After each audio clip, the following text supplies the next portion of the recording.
రంజాన్ సమయంలో అందరికీ గుర్తుంచే రుచికర వంటకం హలీం. రంజాన్ మాసం ప్రారంభం కావడంతో నగరమంతా హలీం సువాసనలతో గుబాళిస్తోంది. ఇప్పటికే చాలా చోట్ల హలీం తయారీ బట్టీలు తయారు చేసి పెట్టుకుంటున్నారు హోటళ్ల నిర్వాహకులు. దీనిపై మరింత సమాచారం మా ప్రతినిధి రజిత అందిస్తారు. రంజాన్ మాసం వచ్చేసింది. రంజాన్ మాసం వచ్చిందంటే చాలు అందరికీ గుర్తొచ్చేది హలీము.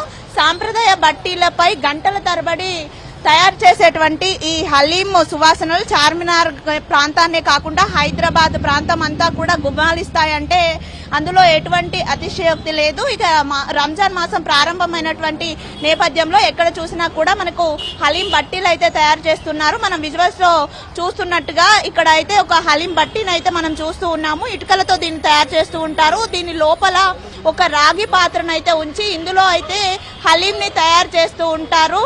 చికెన్, మటన్ రెండు రకాల హలీంలు అయితే తయారు చేస్తారని ఇక్కడ హోటల్ నిర్వాహకులు చెప్తున్నారు. మనతో పాటు నిర్వాహకులు ఉన్నారు. అసలు హలీం ఏ విధంగా తయారు చేస్తారు, ఇందులో ఎటువంటి పదార్థాలు వాడతారు తెలుసుకునే ప్రయత్నం చేద్దాం. సార్ చెప్పండి, కైసే बनते हलीम?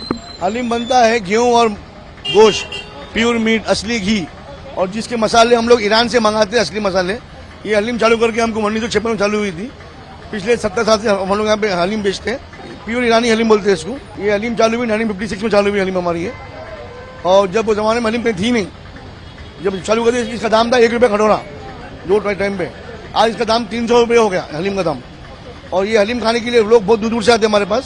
इसके लिए आपको लगेंगे 12 घंटे लगेंगे, सुबह 4 से शाम 4 बजे तक, 4 to 4 12 आवर्स में हलीम पूरी बन जाती है।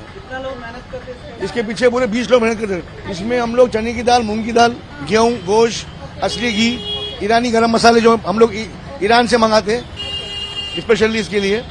और ये हलीम सिर्फ हैदराबाद में एक ही हलीम जो बिकते ईरानी हलीम है। हमारा रिस्पॉन्स हर साल अच्छा ही रहता। जीरा खा के बहुत पसंद करता, हलीम अच्छी है बोलता।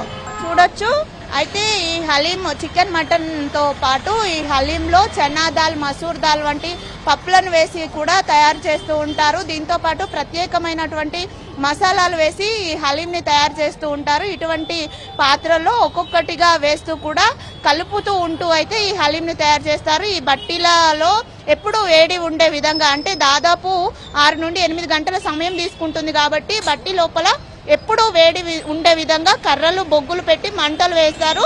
ఈ మట్టితో తయారు చేసినటువంటి బట్టి కాబట్టి ఎప్పుడూ కూడా ఇందులో వేడి తగ్గకుండా ఉంటుంది. దీనిపైన అయితే హలీం తయారు చేస్తూ ఉంటారు. మొత్తంగా చూసుకుంటే రంజాన్ మాసం ప్రారంభమైనటువంటి నేపథ్యంలో నగరంలో ఎక్కడ చూసినా హలీం సువాసనలు గుబాళిస్తున్నాయి.